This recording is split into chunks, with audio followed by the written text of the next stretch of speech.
नमस्कार। पुण्य श्लोकी लवाई शो में हमने देखा कि मल्हार राव सूबेदार जी को पहले से संदेह था कि कोई अपना ऐसा हो सकता है जो दिख रहा हो या ना दिख रहा हो, युवराज खंडेराव की वो गद्दी छीनना चाहता है। और ये बात उन्होंने बता दी थी युवराज को जो मुहिम पर गए थे कुछ माह के लिए।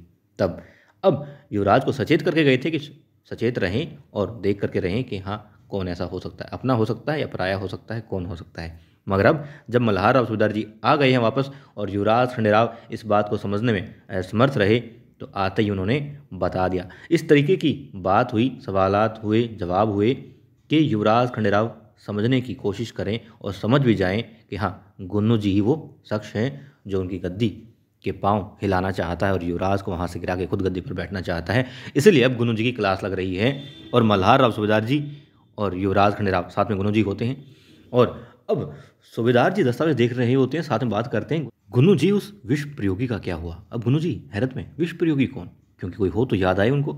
अब वो कहते हैं कि वो जिसने देवी अहिल्या को विष देने की कोशिश की थी, वैद्य जी का नया शिष्य था, उसका क्या रहा। गुन्नू जी ऐसे दिखाते हैं कि हाँ सोचना पड़ेगा। और तभी मल्हार और सुधार जी कहते हैं, अरे इतना क्या सोच रहे हो, युवराज को भी तो आपने आकर के सूचना दी थी। कोई था ना, कोई आदमी आपके पास में आया था जिसने बताया कि हाँ विष प्रयोगी वहाँ छिपा हुआ है, और आपने फिर खंडेराव को बताया था। तो हाँ हाँ जी हाँ। अब बहाना बनाने की कोशिश करते हैं, बनाते कहते हैं हाँ ये कहते हैं याद आया वो खुद गए थे, गुरु जी खुद गए थे उस आदमी से मिलने के लिए। अब मल्हार राव सूबेदार जी आगे बढ़ते हैं अपने शक को और पुख्ता करने के लिए और कहते हैं वही तो हम पूछ रहे हैं। और जिस लहजे में बोलते हैं साफ साफ है कि वो गुन्नू जी को समझ गए हैं कि क्या क्या काम उन्होंने किया है, क्या क्या कर रहे हैं। वो कहते हैं यही तो हम आपसे पूछ रहे हैं, बताओ आपको विष प्रयोगी की जानकारी कहाँ से मिली, कैसे मिली, और जिसने जानकारी दी उस इंसान से आप कैसे मिले।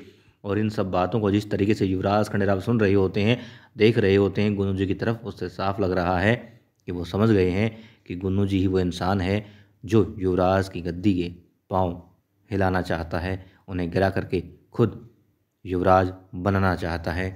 अब जिस तरीके से गुन्नू जी फंसे नजर आ रहे हैं, लग नहीं रहा। और मल्हार और सुधार जी जिस तरीके से उनसे पूछ रहे हैं, उगलवाना चाहते हैं कि गुन्नू जी कोई नया बहाना तुरंत बना पाएंगे और किसी नए इंसान को फंसा पाएंगे, बलि का बकरा बना पाएंगे, ऐसा मुनासिब नहीं लग रहा। लग रहा है कि हाँ बकरे वो खुद हैं और अब कटने को बस तैयार हैं।